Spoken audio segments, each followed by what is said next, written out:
Hey guys, this is Aero here, serving up my next Wi-Fi battle against CaptainZef. Go check him out, he's a great guy.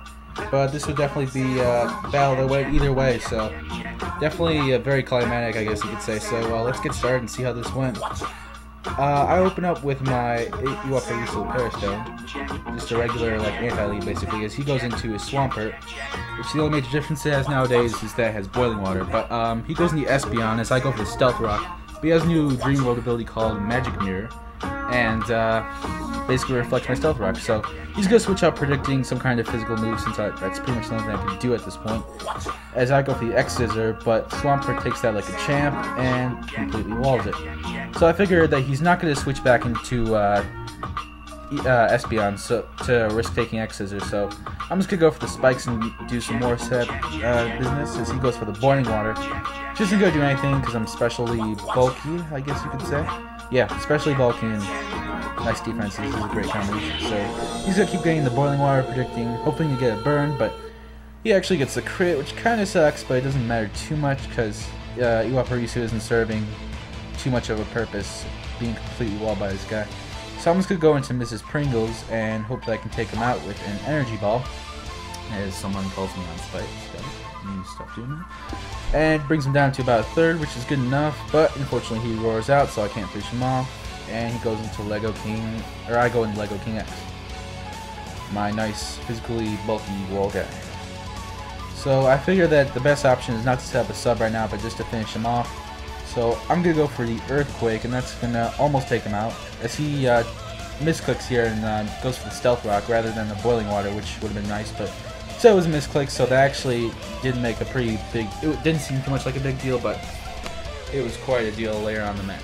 So he goes on to into the Geki, and I predicted a bulk up, so I went for the sub. And actually he goes for the payback right away just to try to break my predicted sub, which he does.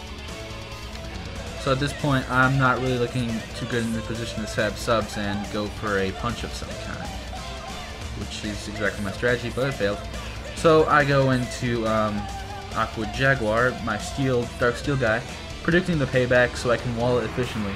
And at this point, this is where I realized, oh shit, three of my guys are ghosts, one is psychic. Even though they have great defenses, I cannot wall this thing forever. So I have to go into Aqua Jaguar, go for a Thunder Wave to pray and get Parahacks, because this is a Parapunching set, and just basically chump my Aqua Jaguar, which is exactly what happens. But Parahacks will prove to be somewhat crucial, I guess, in this match, and help me take down this enormous threat to my team, because this was probably the biggest threat to my team that you'll see throughout this match. I go for the Evil Eye because Evil Eye does more when it's a status Pokemon, which does like 100 base power, but it does absolutely nothing, so I was like, okay, it's probably specially bulky, so I'm thinking that my Lego King X will do more damage than my Mrs. Pringles, but actually that's not the case, and you'll see here that he goes to the payback, and I live it, but Boiling Water and Evil Eye are doing too much damage, so I'm just going to keep going for either one, hoping to get a crit, and that doesn't exactly happen, so he's just going to fish me off with the payback as I lose my third guy. So the score is 5-3? Yeah, 5-3. And I'm just going to go back into Lego King X and hopefully try to hit this guy with some Earthquakes and try to take him out. But to go for the Earthquake, I find that he takes it really nicely, so definitely physically bulky, or that was min damage. So I'm going to live a payback with 9 HP, probably a min damage payback, because I probably wouldn't look good with the sub and all. As I'm just going to finish him off with a Earthquake. I finish him off with a Shout Punch, but no.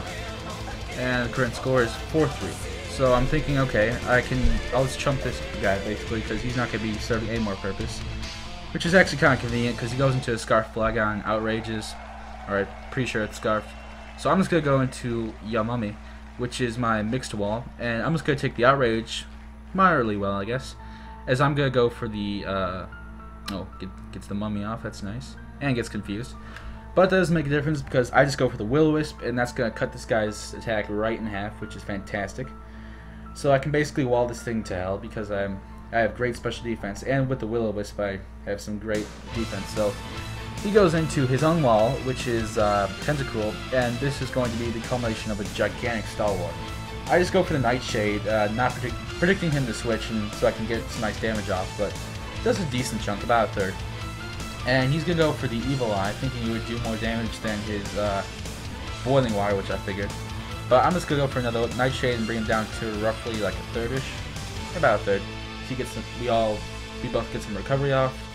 And he's going to go for the Boiling Water, trying to get some burn, which, yeah, he does. So he can increase the damage of Evil Eye, and I'm just going to go for the Nightshade and almost take him out. But he's going to have enough HP where he can live another Nightshade, I think. Oh, no.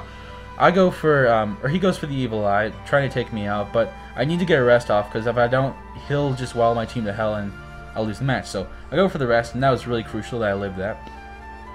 So I'm back up at max, and basically the next like couple turns of this match is gonna be me resting and nightshading and him trying to get a crit, because either way, throughout this match, throughout the rest of this match, I'm just gonna keep resting and nightshading because he doesn't have any legitimate form of recovery. You'll find out the later in the match, or you'll see. I'm just gonna keep sleeping, I guess, as he goes for more Boiling Waters and or not more Boiling Waters, Evil Eyes.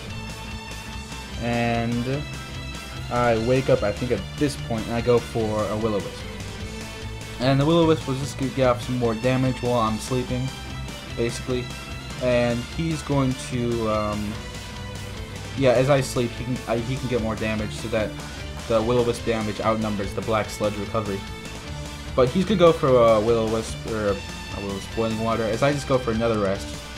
And basically at this point, he has no legitimate way of like going against me, because that Stealth Rock really mattered, and he's getting more burn damage. So unfortunately, he had to run from the match, but that was still a great game. And I'll catch you guys later.